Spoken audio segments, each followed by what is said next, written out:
Welcome back to the Live Your Best Life podcast, where we explore the people, experiences, and philosophies shaping success and meaning in today's world. Today, Stephen Kriz of LP Legal joins me to break down what families need to address before it's too late. From protecting assets to making sure your wishes are clearly carried out. As a self-described tax nerd, Steve brings both technical expertise and a practical human approach to planning. Grab a notepad. There's wisdom here you don't want to miss.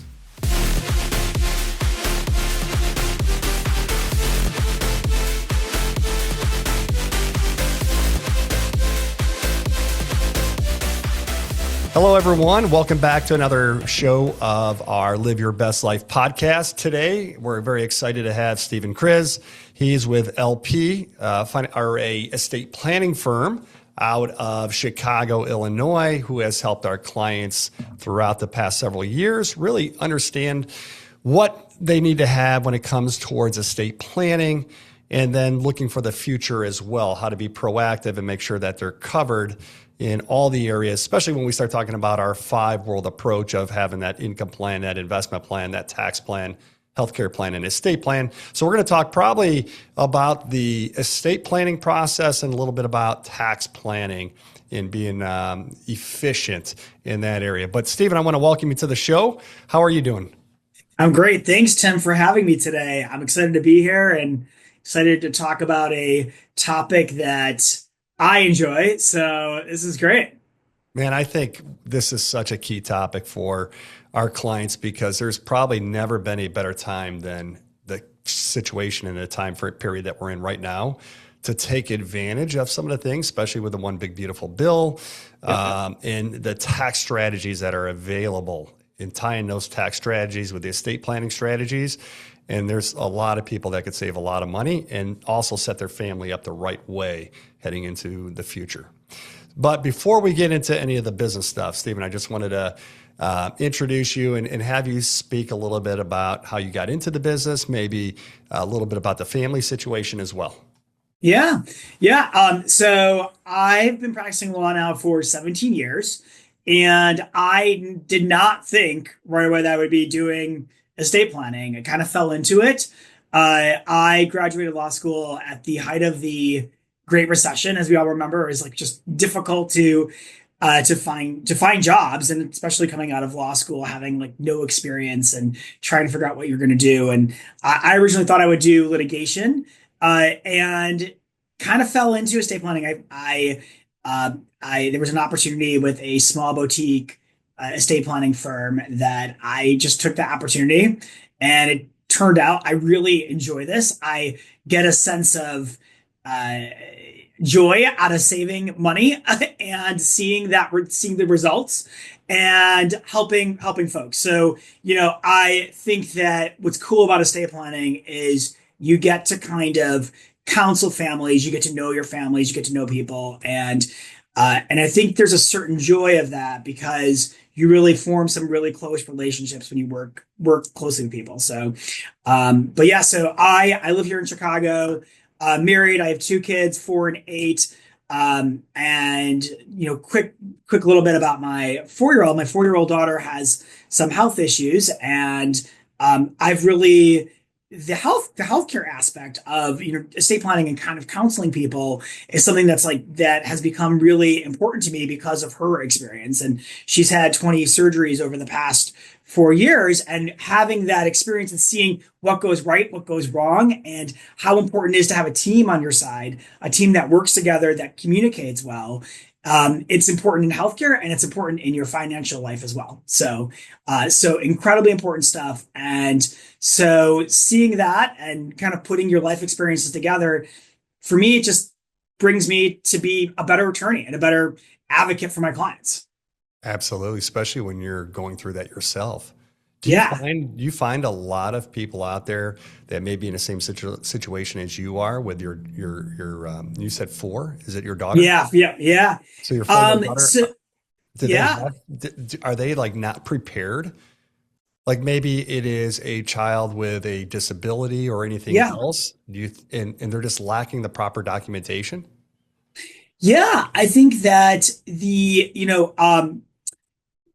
I think a lot of people are looking for how to navigate the system and all these different things out there. So I have clients that maybe it's not estate planning related, but they'll say, how do I navigate this situation, this healthcare situation? And I think a lot of people need help with that just because there is so much complexity to the system. And it does tie into estate planning because I like to say that we work with folks from birth to death and everything in between. And really, honestly, kind of starts pre-birth as well.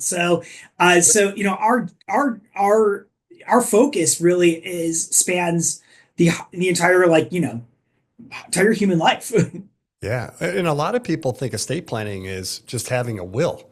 But what do most people get dangerously wrong by making that assumption? That Yeah. it's just a, Well, no, that's a great question. And so wills, they really are just sort of a snapshot in time. And it tells you sort of where, if when you pass, what happens to your assets, who might be guardians, but it kind of stops right there. And so sometimes those wills will continue on and have provisions for trust, but they really don't have any tax provisions to them. So there's not a lot of teeth there. I think for most people, right now, you mentioned this, you kind of teed this up with the OBBBA. The exemption has now increased to $15 million a person. That's the lifetime gift exemption and estate exemption. They're the same amount. With that being so high and historically high, a lot of people can fall into wills where, maybe they just need something really simple to get off the plate. Maybe a young couple, $1 million or so, and or less of assets. But what they're focused on is their young kids and what happens to their kids if something happens to them. And so we're kind of planning there for contingencies. But I think the biggest issue with just having wills is that when you start creeping up to these higher amounts, right now the exemption is 15 million, but we don't know what the future will bring. And so a lot of people, I think, by just having wills, you're kind of missing out on the tax planning. So when you incorporate a revocable trust into the mix, then we can have that tax planning kind of be able to, it can morph based upon whatever the situation is at the time of that person's passing. And what we want to do is we want to make sure that any assets that pass to descendants, that once we've got that exempt, we want to keep that exempt. We want to keep that out of somebody's estate. We don't want the government to touch that again. And so that's the biggest benefit of a revocable trust. absolutely. And I think too, Yeah. a lot of people don't understand it's so much more than just legal documents or even taxes. It's as little as if me and my wife, let's say we're 25 years old, we've got a young baby at home and we fly on vacation and we're leaving our child with grandma and something happens to us. It's like just naming who we would want in our trust to take Yeah. over for our raise our minor child because we might not like our in-laws, right? But we might think that someone else, it might not even be our parents. It might be a sibling or a friend that we think would be better off raising our child if something happened to us. At least we could start stating some of those things inside of a trust and spelling out things like, hey, our child is only a year old today, but we have to think in the future if something does happen to us, when are they going to inherit the estate as well? So there's a Yeah. lot of complexities that a lot of us don't think about. And Right. we think we're invincible, right? We're in our early 20s or we're still, and this is where as we like to say we're not just advisors, Yeah. we're leaders. We're here to love you, support you, encourage you, and challenge you. And a lot of our clients, and I tell them, I am going to be bold because that's just who I am. And I think you're very selfish if you don't have an estate plan because now you're dropping all of this upon your spouse to take care of if you pass or your children to take care of. When you Yeah. can easily name POAs, inside your living will, you could state whether you want to be on life support or not. Why put that upon your spouse or your child to make those decisions for you? No, absolutely. And I think you touch on a really important point here because if you don't have a plan in place, the state certainly has one for you. And you may not like what the state has in mind for your assets. So it's better to get that in writing. And And it's better to get it in writing with, I think, an advisor who knows what they're doing. I see a lot of times people lately, they turn to AI. AI is great to give you some great background, but it does not replace like the attorney because the AI it just misses a lot of stuff and it misses a lot of that human element. So one of the biggest things, and you kind of touched on this already, that I think I see people struggle with is who they name as guardians, who they name as fiduciaries to pay the bills, to make sure taxes get paid, to get money where it's supposed to go, to invest cash, to make distributions. People struggle with those questions a lot because it depends on who you trust, and you really have to you really have to think about who that is. A lot of people default to their parents as guardians or as trustees or as their healthcare agents, and that's great, and maybe their parents are the appropriate person, but I think it's good to kind of take a step back and say, are my parents getting older? Do they have the capacity to be guardians for my kids? Do they have the capacity to say no to my kids if my kids want a distribution, and they're spendthrifts? Things like that are all questions that kind of come up, and they're tough questions. And that's why we're here to kind of work with people and say, hey, have you thought about this person? Or, you're kind of mentioning here this kind of situation. Let's tease that out. Tell me a little bit more about that. And I'm guessing, and I have a family history of two examples I could use, but I'm guessing you're recommending them prior to choosing that person. They should probably have a conversation with that person as well. Sometimes, sometimes I think it's good. I have done that for guardians in my own life, because what you don't really want is to name somebody as guardians. Then, I mean, you're dead, I guess, so you may not know, but they, what you want to do is want to make sure that whoever is going to accept that role is someone who is willing to accept that role. So I think it's a good idea. Now, once you get to that point, you might change people later. And so I think it's a good idea to ask if someone is interested or would be willing to act in that capacity, but you may not want to give them a set of the documents because you want to be able to change, and you don't really want to cause any excess anxiety for people, or they hurt feelings, because really you're just trying to do the best for your family.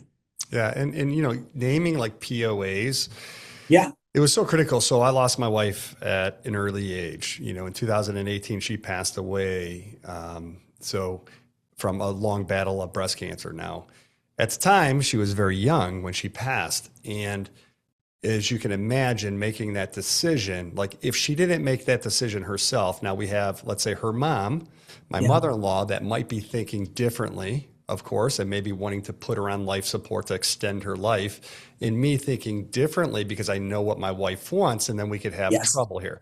So luckily, my wife had her living will and her power of attorney already done, so we didn't have to worry about that conflict. My dad, on the other hand, who passed away 2 years ago, never had any legal documents done. Yeah. Leaves it upon his wife, my stepmom, who couldn't make that decision. She ends up putting that decision on me and my three sisters, right? And if someone's not willing to make that decision, now what happens? So this is why I say that we're selfish if we don't get this done prior, because now we're putting this upon a child who might not be willing to make that decision, or a spouse who can't make that decision. Yeah. So get the documents done. It's not that hard to get a POA or a living will, and it's not even that expensive to get it done. So, these are things, these are the least amount of things that we should have done. So kind of explain to someone, you've already mentioned kind of the difference between a will and a trust, but why someone might want to take it further and have like an estate plan done, and kind of what would be included in like a typical estate plan. Let's say for someone who, and I think I want to go through a couple different categories today. So let's say the average person who has anything from 0 to, let's say, $1 million, and then we'll go on up throughout today's podcast. Yeah, no, that's great. And I think it's a great place to start. So, someone who's 0 to $1 million definitely wills, because you do, like I said before, if you don't have a plan in place, the state definitely does. So, will be a snapshot in time.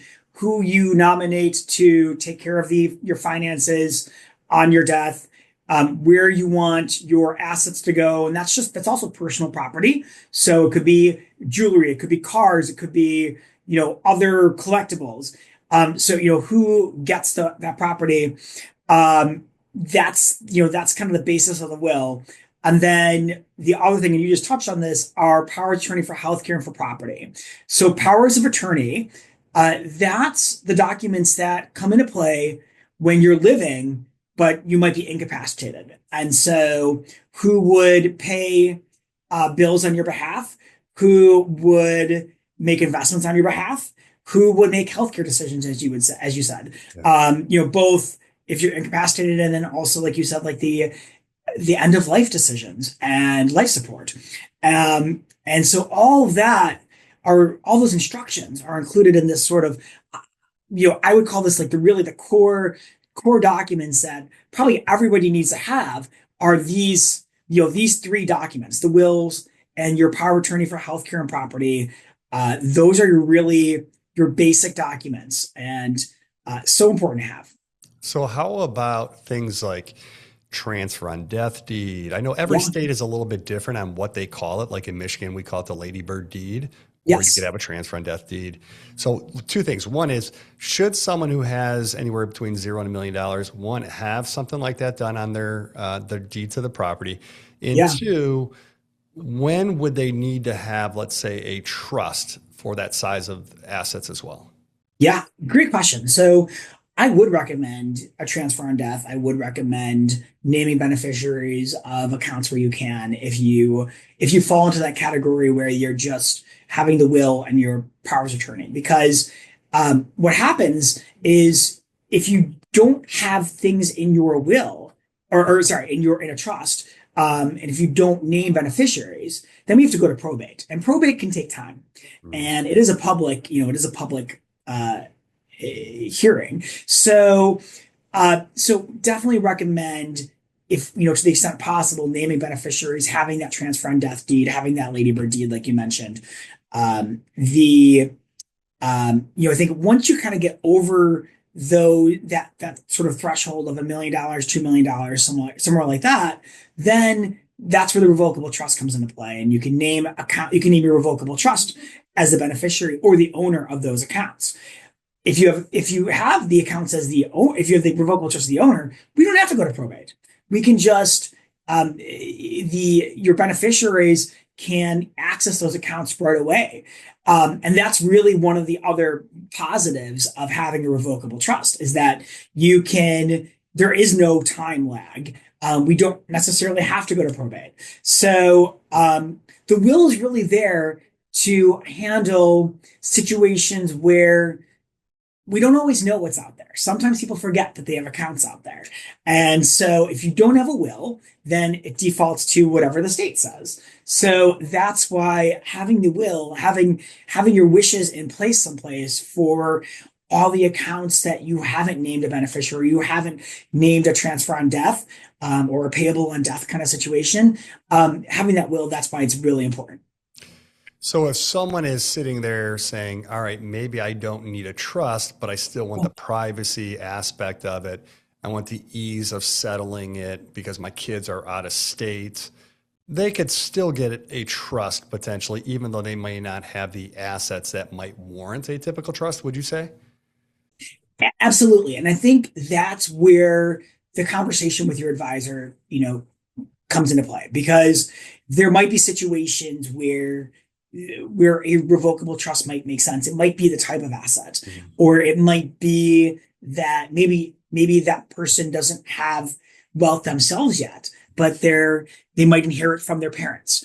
Things like that are situations where I think the advisor has to weigh what are the pros and cons and what's going to be easiest, because we do want to take the easiest route wherever possible. Simple, straightforward, something that, we don't want to add unnecessary complexity if we don't need to. But I think these are all going into the conversations that we have with folks as we're assessing what's the best route for them. So there's no one size fits all. It just all depends on their particular situation. And that's why it's so important, whether it's in an investment plan or an estate plan or a tax plan, you got to sit down and get to know that person and figure out what they're trying to do. And then you could help them get there by using the right vehicles that you have to be able to use when it comes towards the estate planning documents. Exactly right. I mean, I think it's the same thing like, for you guys, you might say, hey, we want to have a tax advantaged investments because this person has a lot of growth and we want to balance that out. So same thing for us whenever we see something that maybe there's this typical situation looking at it, we wouldn't be putting someone in, we would just put someone into a will and revocable or will and powers of attorney, and that's it. Could be, there might be things that we want to have a revocable trust in place. So I think that there's, we're always it's almost like you're flow charting in your head. Well, where are we going? What do we need and what will the client need in the long run? That's, we're kind of assessing all these different aspects when we make a recommendation.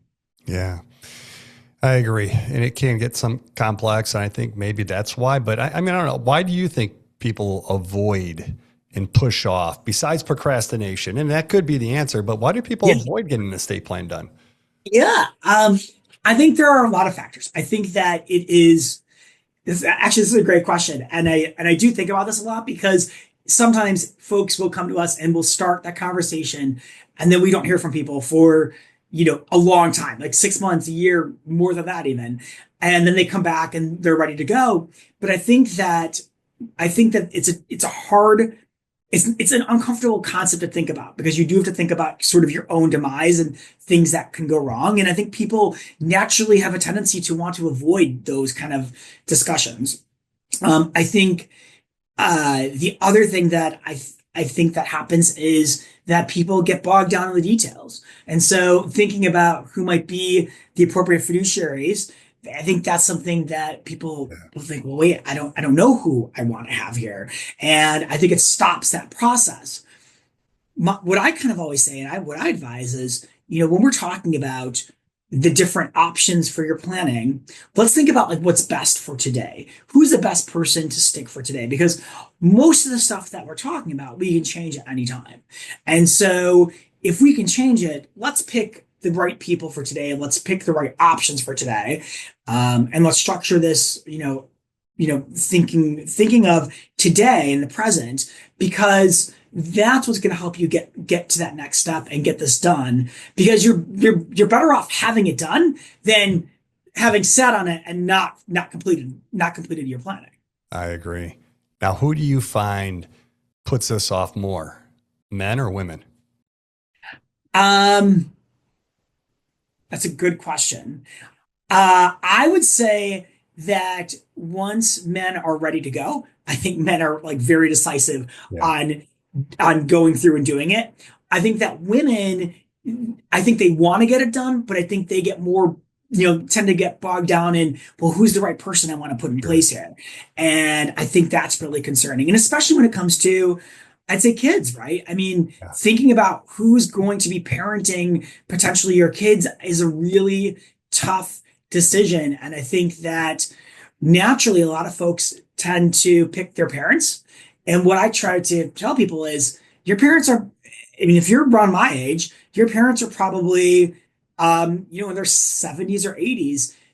Is that really the right person to take care of your kids if something was to happen to you?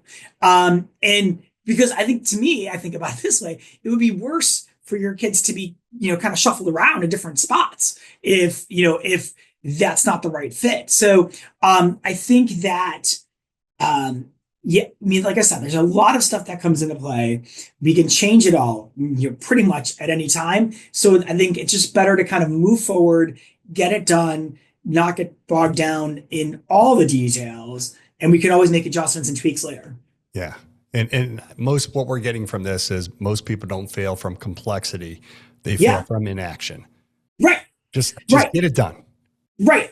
Well, and I think the other kind of folks that I see putting off planning are folks who are business owners, because they're so bogged down in the day-to-day decisions of the business and making sure the business is going in the right direction that they sort of miss maybe not just the basic planning, some of the more advanced planning as well that I think a lot of business owners do need. Um, so, there's so many times I will have conversations with folks who are entrepreneurs and their kids are like 16 or 18 years old. They have nothing in place. And I'm like, you're really living on the edge here with, having gone through that far. And, a lot of times it's folks like you, Tim, who will tee up that conversation with us. Cause like, they're like, hey, these people, these guys really need a plan right now. And sometimes we're at that point where their business is really so successful, and yet there was no estate planning done on the back end. And we'll do our best to make the best lemonade out of lemons here, but there is. I think that's the other kind of folks that I see putting off their planning. It's like the business owners because they're so bogged down in those day-to-day details. Yeah. And we see that. We've seen that in the past. We've seen business owners fail to plan for their exit strategy, where they could have taken advantage of some estate planning and tax planning to set up that sale. So they failed on that end. And then I've seen, a personal friend of mine, unfortunately, not have his business set up properly, and he died on a motorcycle accident, and his financial planning firm got stuck basically in probates in the SEC tying it up because they never had a transition or someone set up to take over in case there was an accident like that. They didn't have anyone else licensed in that business. Yeah. So those clients just sat there until someone did get licensed, and it went through the court process, which dragged on for almost, I think, about 2 years. So it's just horrible planning as business owners that we're not looking at this and not only on a personal side of this, but as on the business side for how we can set ourselves up and our firm up the right way. Yes, no, absolutely. And I think what you just mentioned was that exit strategy planning, having that, having your estate planning done well in advance and thinking about that exit strategy, if that's where you want to go. There are some business owners who I think are more than happy working until the day they die. But if you're looking to make an exit strategy, do that well in advance because we can do more with planning. If you come to us early and say, hey, I'm looking for an exit strategy in the next 2 to 3 years. Well, that's perfect timing for us to be able to do some really cool stuff. So, and I can give you some cool stories where we've done some awesome planning. Yeah. Tell us one. Yeah. So, like I said, like you want to come, early in advance. So, we had a client who came in, let's call it 2020. And at the time, the estate tax exemption was $10 million. And so we were trying to stack as much stuff as we could to get, to gift out to next gen. And so, like I said before, right now, the estate tax and gift tax exemption is $15 million. It was less a couple of years ago. But we were trying to stack as much as we could to gift to that next generation. Well, we put the business into these irrevocable trusts. That's how you're able to take advantage of this gift exemption. By putting in the revocable trust, the client later sold 3 years later. So let's say we gifted $20 million in 2020. That 20 million turned into 300 million outside of the estate 3 years later. And that's an incredible result because that 300 million are we call them irrevocable perpetual trust that can go on for generations and never be taxed for estate tax purposes again. Wow. I mean, it's such a really cool result. I mean, to me, that's like the Cinderella story of planning. But it tells you if you start planning early and you're planning when maybe the asset, the business isn't really worth, it's maybe you expect to grow substantially. Yes.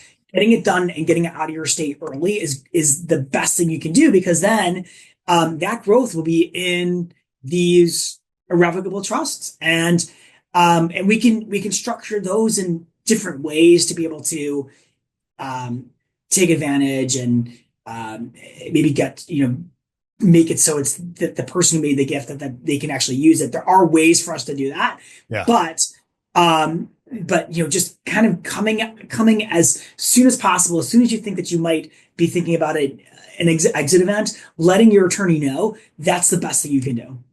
Yeah. And I think in our industry, both on the legal side and the financial side and the tax side, the biggest fail that I see is we don't talk to each other. A lot of people will come in and they'll say, I have this attorney over here, this CPA over here, my advisor, or I've got 3 advisors. And I'm like, well, how does the left hand know what the right hand is doing? Let's have a conversation. Oh, you'll talk to my CPA and my attorney? Absolutely. Or with us, and we try to intermingle everyone together in our 5 worlds of planning where we're doing the income plan, the investment plan, the tax, the healthcare, and the estate. And we're having conversations, whether it's a referral that we're using or anyone else. Let's have that conversation because your CPA and your attorney have to understand what we're trying to do here. Once they understand, then they will be able to go ahead and on their end and take advantage of anything they can that's available to you to use inside your overall plan. Yeah. I think that's the key, is having everyone on the same page. Absolutely. And I think a lot of times, Tim, like someone like you're really the quarterback for the clients and for the whole team, putting everybody together. That's, you're the person that's letting us know, hey, this is what's going on. I just spoke to the client and they're starting to get offers, stuff like that. Like you're probably more in the know than we are.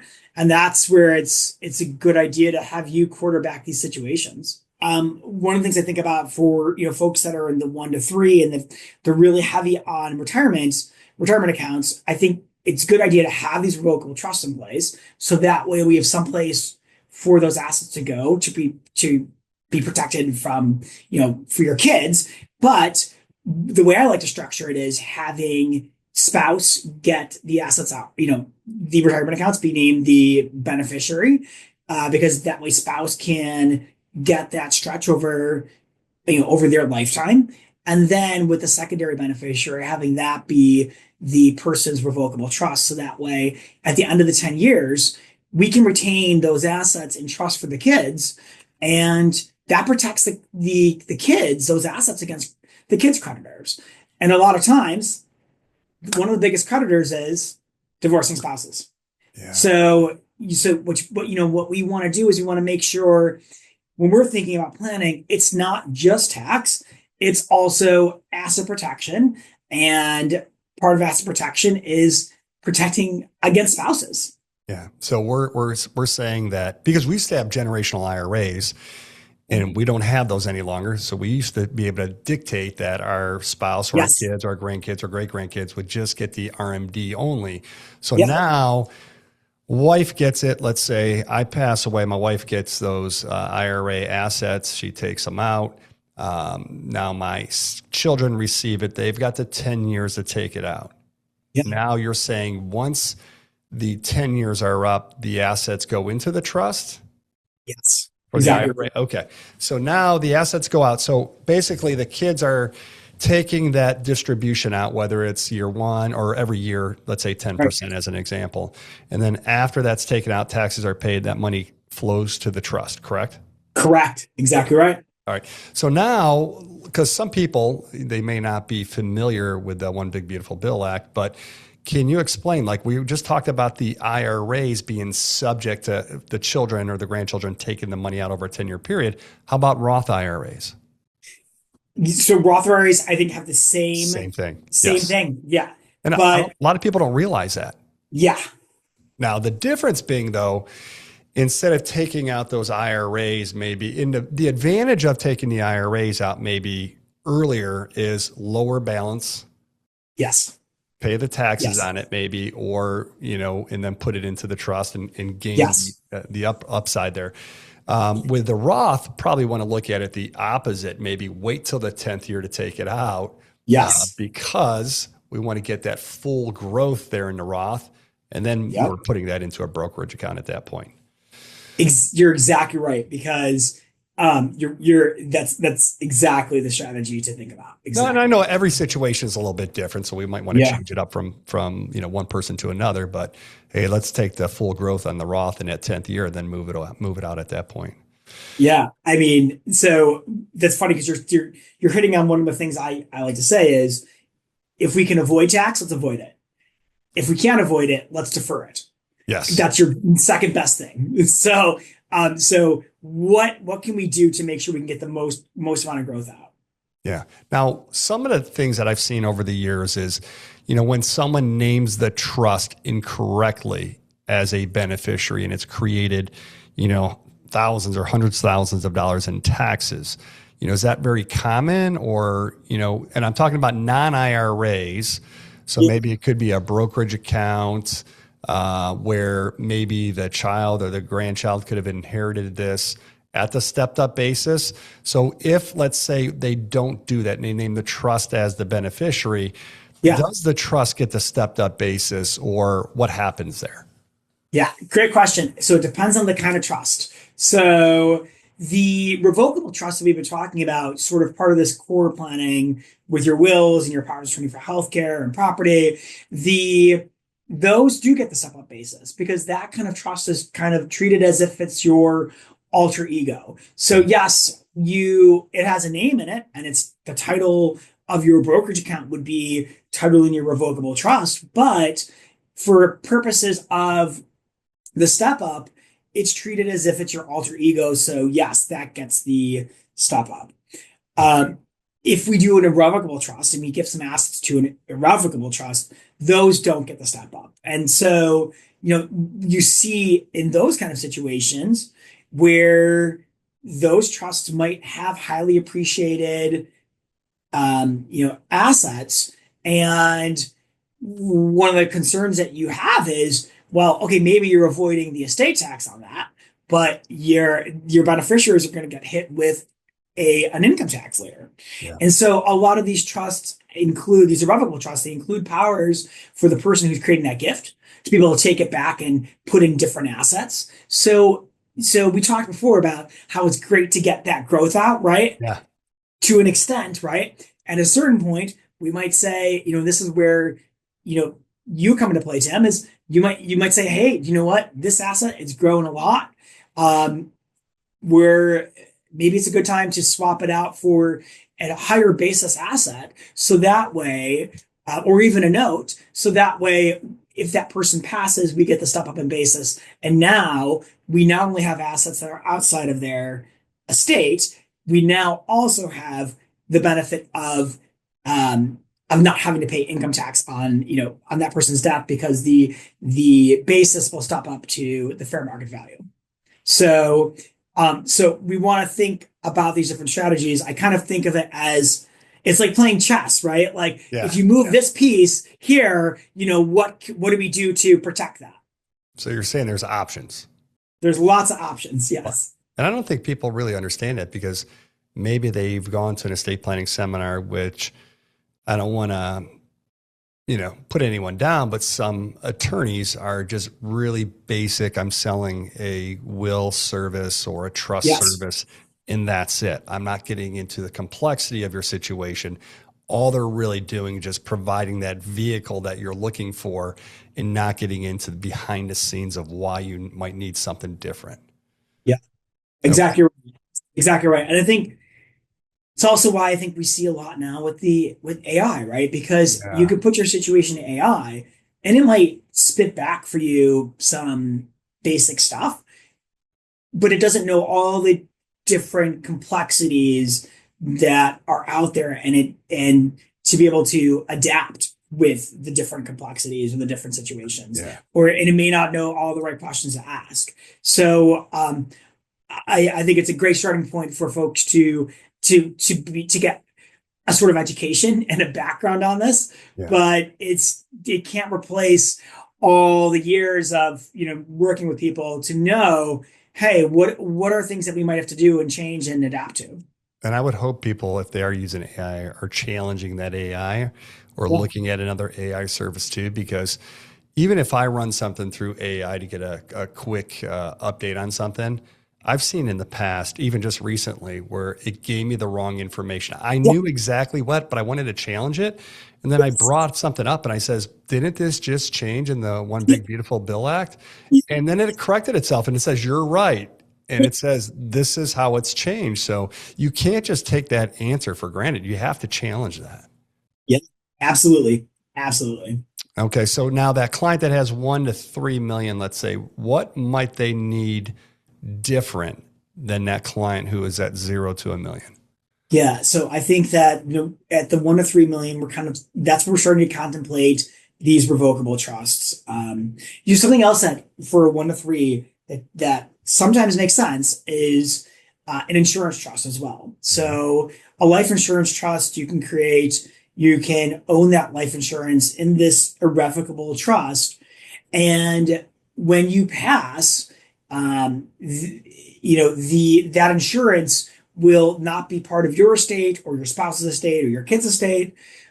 So that's a really great, easy tool to kind of pick off as well. And the advantage of that is tax-free income. Tax-free, no estate tax. So Estate that's tax, the yeah. advantage. Yeah, Okay. exactly And right. it allows them to leave something to their children. Yeah, And if they have that 1 to 3 million and let's say their lifestyle, they're going to spend that. A lot of people won't, but some people will, right? Because of their lifestyle. So now maybe we're less worried about saving something for the kids because with this 1 to 3 million, we could yes, spend all of it because we have yes, this, whether it's a life yes. insurance trust to leave to our beneficiaries after we're gone anyways. Exactly right. And Michigan does not have an estate tax, but there are states that Yes. still have an estate tax. Illinois being one of them. We're not by far. We're actually Pennsylvania. not the most egregious, Yeah. but there are some out there that have $1 million estate tax Oh my. exemption, or $2 million estate tax exemption. So if you have a $2 or $3 million policy and you have Yes. $2 or $3 million of assets, now you're getting taxed. So if you put it in a revocable life insurance trust, you are now preventing. You may not have any tax due. Yeah. So we want to think through those kind of situations because, or maybe you might move to a state that Yep. might have a tax. You don't know where life will take you. You don't know.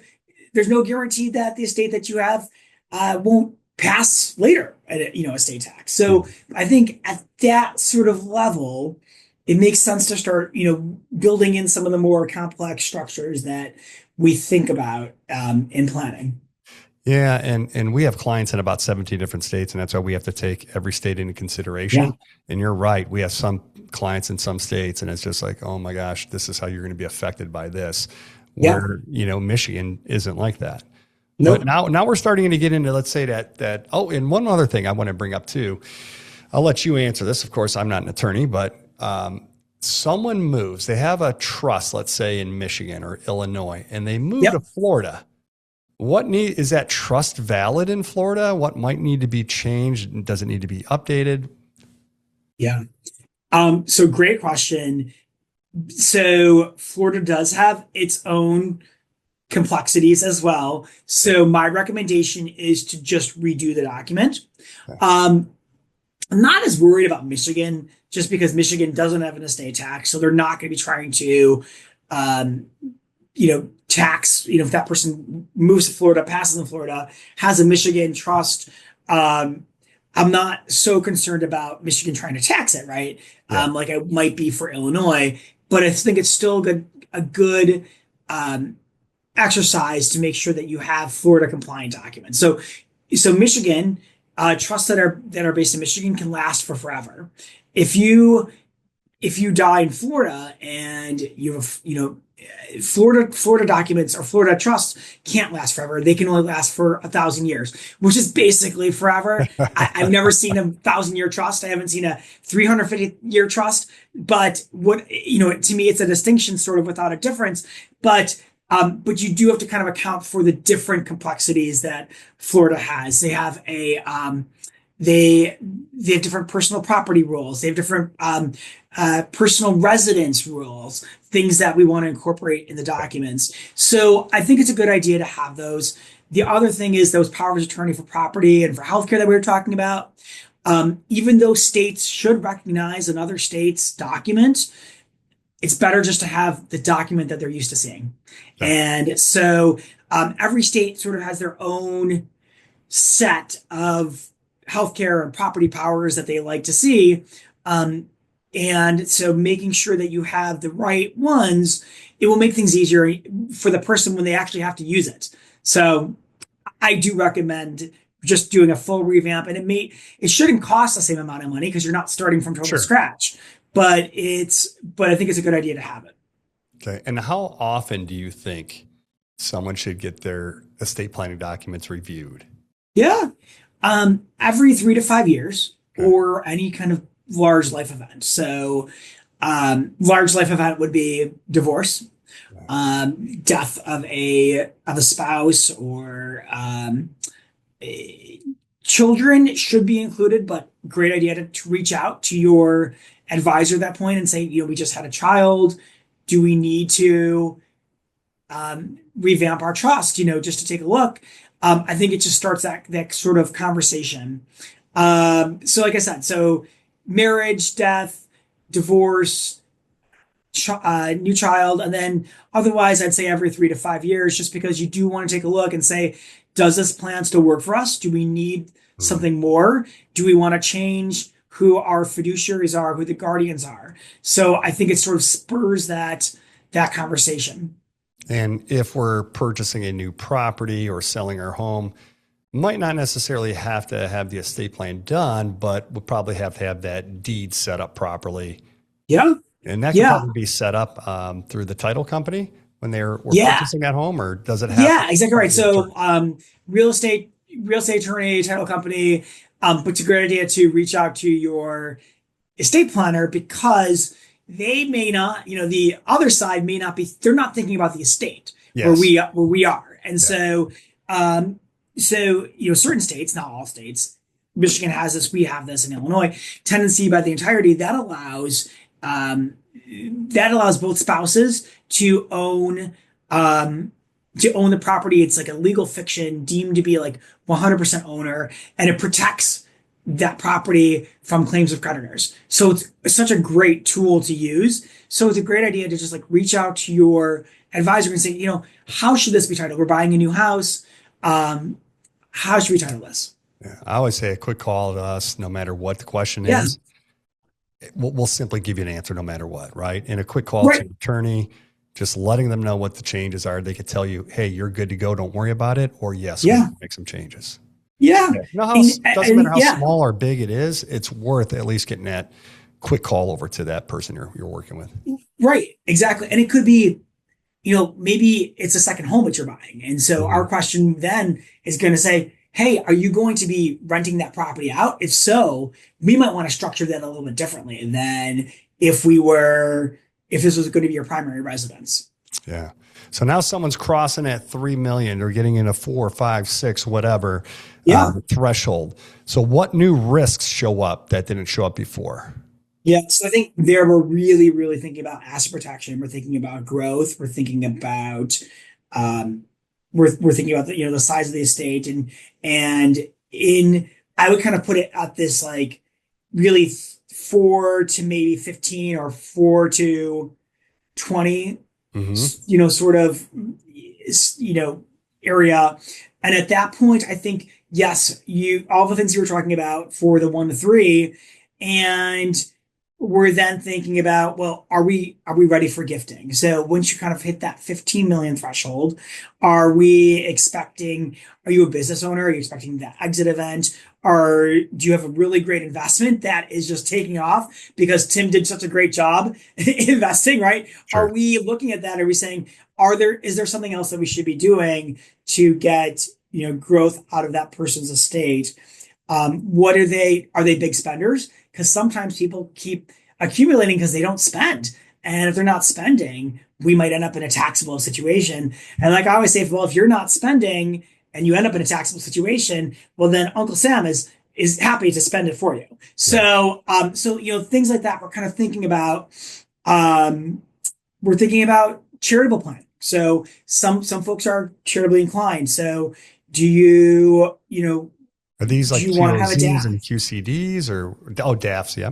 Yes, yeah. Well, so what I'm sort of thinking there is, do you have a lot of income that we should, and if you're charitably inclined, do we want to offset that and maybe make some income tax plays? And so things like that Can are you things that come to explain that? mind. Can you break that down Sure, a little yeah. bit? So donor advised fund, it allows someone to make a charitable contribution to a fund. You know, Fidelity has it, uh, Bank of America might have it, all the big institutions have it. And so it's a public charity. It allows you to have an account within this charitable account that you can later say, I wanted to go to X, Y, and Z charities, but you don't have to make that decision today. So it might be, hey, it's 12:30, and December 30th, and I know that I have a lot of income this year and I want to offset that income. And I am charitably inclined, but I don't know I want to, what charities I want to benefit. Passing it over to a donor advised fund is a great way to handle that situation. And other thing is that there might be, maybe there are charities that you do want to benefit and you do want to get your kids involved. So you can sort of have in the donor advised fund, it's very low cost to do this.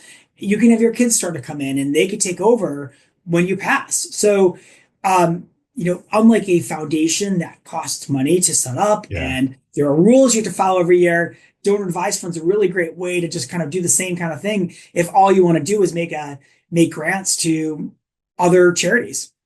So they're going to get the deduction today to offset those taxes, but then they get Exactly. to control how those assets are given in the future to the different charities. Exactly right. Okay, that's interesting. Now, do you guys do anything, or do you have any experience with like fee simple donations or anything like that? Yeah, so that's a Okay. great question because so let's say you have a tract of land that you want to donate to Yeah. a charity. So there are rules around that because a lot of people think, oh, well, I can donate that or I can rent it out. You can't rent out that land. You can't get a deduction if you're just renting it out to a charity. You actually have to give it away, like you said, in fee simple. And so when we do that, we have to get a valuation. We really have to document and make sure that we're dotting our I's, crossing our T's to make sure that you can actually get a deduction for that donation. Um, and so, yeah, I mean, these are all things that can have potential pitfalls if you're not getting the right advice. Yeah. So whether it's gifting strategies or irrevocable trusts, Yeah, whether it's QCDs or DAFs, you're saying there's strategies that we could use tying in with our estate plan and our tax plan to save quite a bit of money, for the people that are listening today. And I think a lot of people just don't realize, we think that this wealthy person, this Bill Gates or Zuckerberg or anyone else, these corporations aren't paying their fair share of taxes. But the same strategies for the wealthy exist for the person who's got 1 to 3 to 5 to 10 to $20 million. You can take advantage of them as well. You just have to yes, know or work with someone that understands whether it's tax or estate planning law to be able to yes, take advantage of these things. And that's why I tell people all the time, most advisors just focus on investment planning. They yes, don't do any type of tax planning. I'm not talking about taxes. I'm not talking about tax or estate advice, let's say legal advice, but there's things that you could sit down with your advisor to make you aware of what opportunities are available for you. And then we're tying in that CPA or that attorney to finalize these strategies. yeah, yeah, And it's absolutely. just, take advantage of, get it that second opinion because there's so many things that you could do out there that's going to save some money. And if you're saving money, that's more money that you could spend in the future, or it's Yeah, more money that you're going to be leaving to your beneficiaries for sure. right, right, right. I mean, and you know, when you do this, you just want to make sure that it's structured right. If you're making a gift to an irrevocable trust, I, I've seen um, I've seen not well drafted documents that actually defeat the purpose of what we did. And so you'll see these sort of provisions included, and I'm sure that they were well intended, but there's such easy pitfalls that can undo all the great work that and all the great planning just by having some small nuance. So what are And some of so, these? Because that's going to yeah, ask, like, so what are some of the simple things that people are yeah, doing wrong that yeah. cause a big mess in the long run? Could be, beneficiaries out of date, or maybe not having a second or a third beneficiary on there. What are some of the things you see people are making a Yeah. mistake on? Yeah. So first of all, when you make a gift, you make it in trust. It does actually have to be a gift, right? Mhm. So I see a lot of times, nothing that, not, this is not planning we do, but there are people out there who might plan and give too much control to the person that's making the gift. Now, there are ways we can kind of keep a bit of control out there, um, but we don't want to make it so obvious that that person is retaining control of the gift that they've done.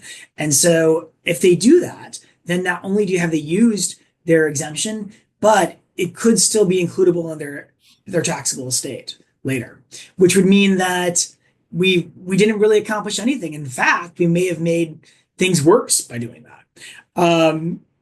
The other thing is giving too much control to the beneficiaries. We want to make sure that there's still a bit of separation. So it kind of comes down to this sort of control concept. If you kind of think through the, what the government is looking for by respecting the planning that we've done, what they want to do is they want to make sure that there's some separation, that there's not too much control by either the beneficiaries or the person who's making the gift.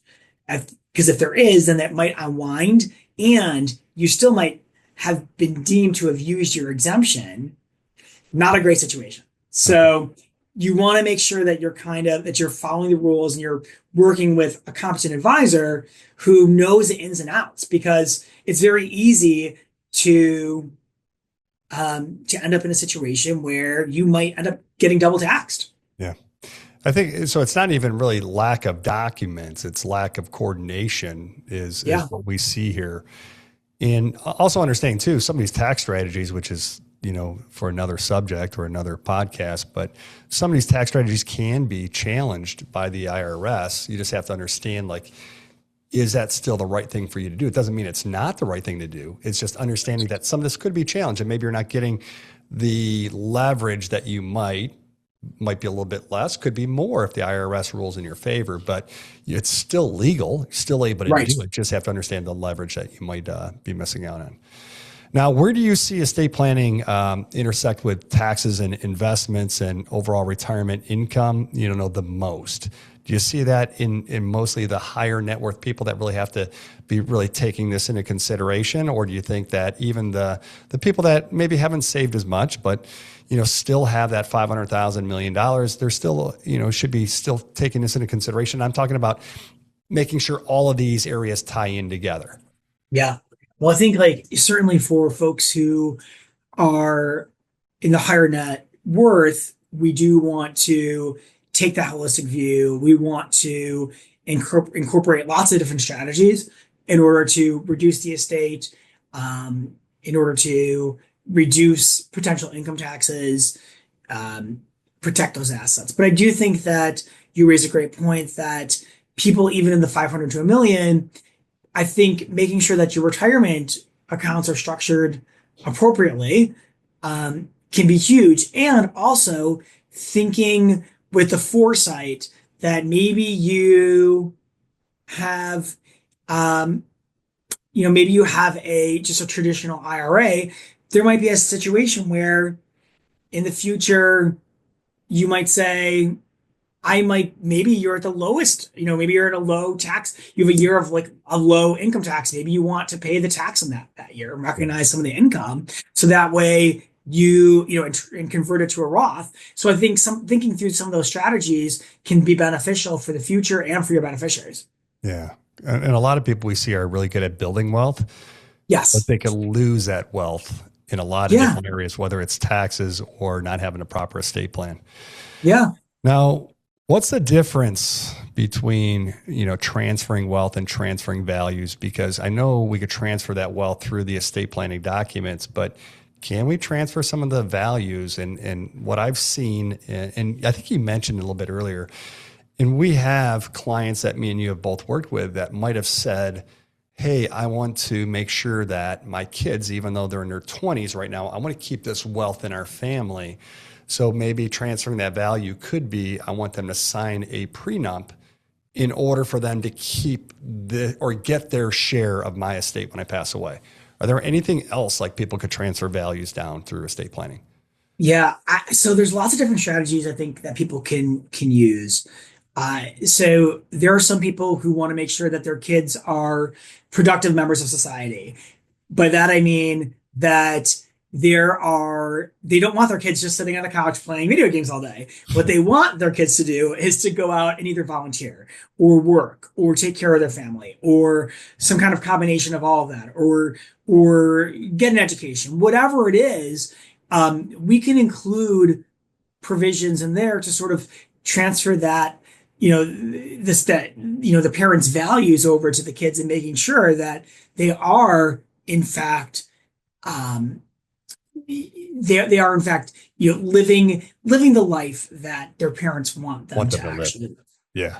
Now, before we get off of here, I want to ask you just a couple more questions, but real quick, just a rapid fire. One is sure. Okay. Will versus trust. I trust for sure. Biggest myth in estate planning. I think that biggest myth would be that perpetual trusts are the greatest thing ever. I don't necessarily think that they always are. Okay. I would agree with you there, but how about most overlooked document? Power of attorney for healthcare. Okay. How about most overused strategy?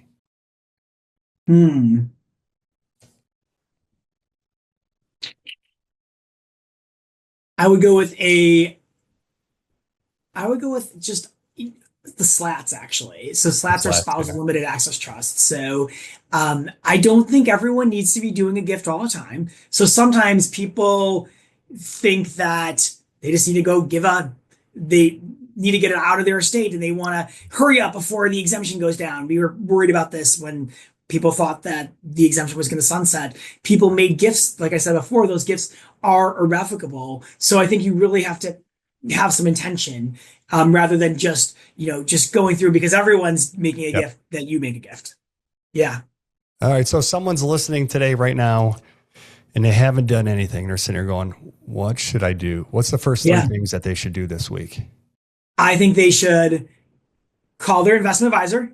I think they should get in touch with an estate planning attorney, and they should think about what is their intention for their family and for their estate in the future. Awesome. Now, last thing I'm going to ask you is and this is called the LYBL podcast because it's Live Your Best Life podcast. So what does live your best life mean to you and your family? Yeah, I think it is working hard and playing hard. Absolutely. Yeah. And we call that DBDL, do business, do life. Love it. Exactly right. And I think because, all of us work really hard throughout the week. And I think when you have opportunities to enjoy your family, enjoy your friends, and just enjoy life, I think that it just makes it all worth it.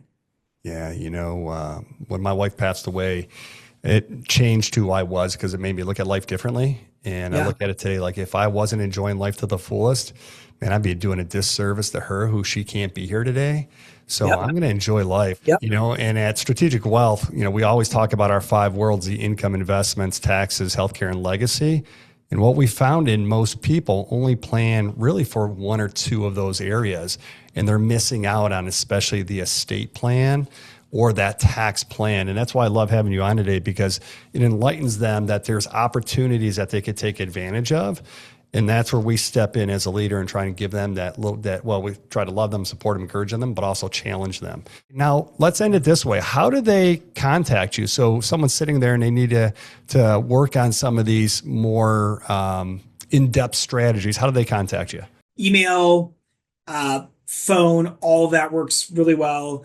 lplegal.com, though, is our website, and you can find me on there. And I think that just, getting in touch, happy to have a conversation. Great. And anyone that is currently working with us and needs Stephen's contact information, just give us a call. We'll do that introduction and get you guys to talk and see what other strategies we could take advantage of. But Stephen, I just want to tell you, thank you for being on today. Thank you for sharing your personal story too about your family. We appreciate it. And I know there's a lot of people listening today that got great value from today. So thank you. Thanks, Tim. This is really enjoyable. All right. Appreciate you. Thanks. Great. Thanks for tuning in. If this episode sparked something in you or made you realize it's time to stop guessing and start planning, we'd love to meet with you. No matter where you are, no matter when you start, you deserve to live your best life. We'd love for you to like, subscribe, and share this podcast with your friends and your family.